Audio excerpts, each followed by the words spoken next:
Assalamualaikum warahmatullahi wabarakatuh. Nama saya Meisa Dwi Rigawati dari Program Studi Pendidikan Biologi. Di sini saya akan menjelaskan mengenai struktur morfologi bunga, biji, dan buah, kemudian proses terjadinya polinasi dan fertilisasi, dan proses terjadinya perkecambahan pada buah terong. Bunga terong merupakan bunga hermaprodit atau berkelamin dua. Dalam satu bunga terdapat alat kelamin jantan yang disebut benang sari dan alat kelamin betina yang disebut putik. Bunga seperti ini dinamakan bunga lengkap atau sempurna. Ciri dari bunga sempurna adalah karena bunga tersebut mempunyai bagian-bagian yang lengkap, seperti kelopak, mahkota, benang sari, dan putik. Morfologi biji. Terong merupakan tumbuhan monokotil. Mengapa demikian?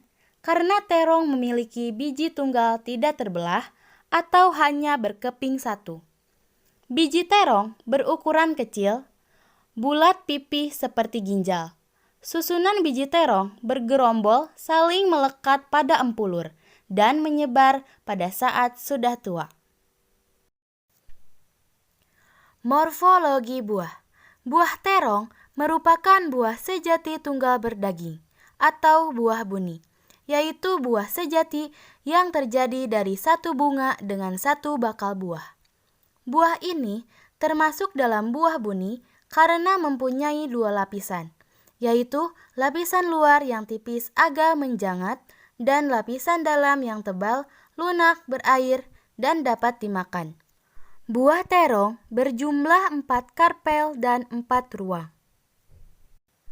Dilihat dari luar, buah terong terdiri dari tangkai, kelopak, dan buah.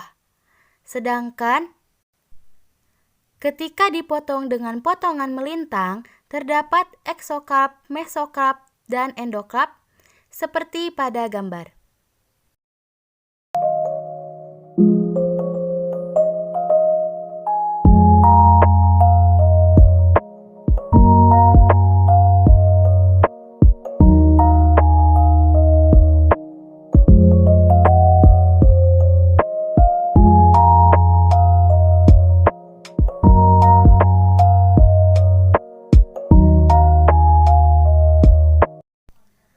Proses polinasi. Bunga terong membutuhkan penyerbukan untuk menghasilkan terong. Berdasarkan lokasi bunga, jenis polinasinya yaitu autogami atau penyerbukan sendiri. Secara umum, penyerbukan terong berdasarkan jenis polinatornya merupakan anemogami atau penyerbukan dengan angin dan antropogami atau penyerbukan oleh manusia.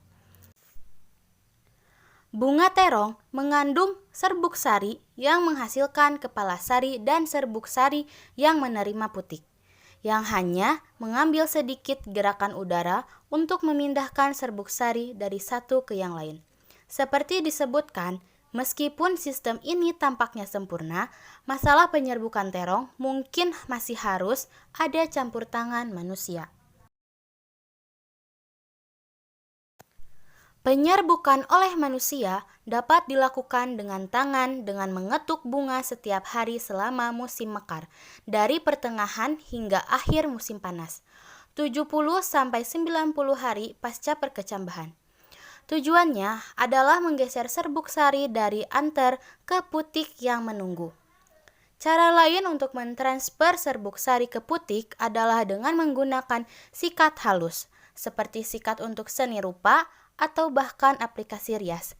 Kita juga bisa menggunakan kapas lembut. Secara perlahan, ambil serbuk sari dari dalam bunga dan gerakan di sekitarnya. Proses fertilisasi.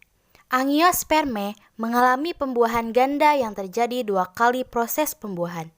Pembuahan akan diawali terlebih dahulu oleh proses penyerbukan, yaitu jatuhnya serbuk sari pada kepala putik. Inti sel dalam serbuk sari akan membentuk inti vegetatif, inti generatif 1, dan inti generatif 2. Setelah beberapa saat, serbuk sari akan berkecambah membentuk tabung serbuk sari sebagai jalan menuju kantung embrio. Kantung embrio terdapat pada dasar putik dan merupakan tempat terjadinya pembuahan. Inti sel serbuk sari nantinya akan berjalan di sepanjang tabung serbuk sari untuk mencapai kantung embrio tersebut. Selanjutnya, sel telur yang bersifat haploid akan dibuahi inti generatif 1 yang bersifat haploid, sehingga akan menghasilkan zigot yang bersifat diploid atau 2N. Inti kandung lembaga sekunder akan dibuahi oleh inti generatif 2, sehingga terbentuk endosperma. Endosperma bersifat triploid atau 3N, karena merupakan penyatuan dua inti kandung lembaga sekunder dan inti generatif 2 yang masing-masing bersifat haploid. Zigot nantinya akan berkembang menjadi embrio calon individu baru, sedangkan endosperma merupakan cadangan makanan bagi perkembangan embrio. Endosperma akan digunakan sebagai sumber makanan pertama pada proses perkecambahan biji. Selanjutnya, perkecambahan. Proses perkecambahan tahap-tahapannya sebagai berikut. Yang pertama, proses ini diawali dengan biji menyerap air yang ada di sekitarnya, atau biasa disebut proses imbibisi. Proses ini terjadi karena adanya perbedaan potensial air antara biji dengan lingkungan di sekitarnya. Selanjutnya, air yang telah masuk akan memicu aktifnya hormon giberelin pada embrio yang akan memicu sel-sel yang ada di lapisan aleuron untuk memproduksi enzim amilase. Enzim ini akan bekerja di endosperma untuk mengubah pati menjadi gula. Selanjutnya, gula yang dihasilkan nantinya akan ditransfer ke embrio sebagai bahan untuk pertumbuhan embrio. Kemudian, pertumbuhan embrio akan menyebabkan pemecahan kulit biji. Koleoptil akan tumbuh ke atas dan radikula akan tumbuh ke bawah. Nah, perkecambahan terong termasuk perkecambahan epigel. Perkecambahan epigel terjadi ketika hipokotil memanjang yang mengakibatkan plumula atau calon daun dan kotiledon muncul ke permukaan tanah. Munculnya kotiledon ke atas permukaan tanah memungkinkan kotiledon untuk berfotosintesis sebagai pengganti daun yang belum terbentuk. Itulah sebabnya lama-kelamaan kotiledon menjadi kecil dan kisut.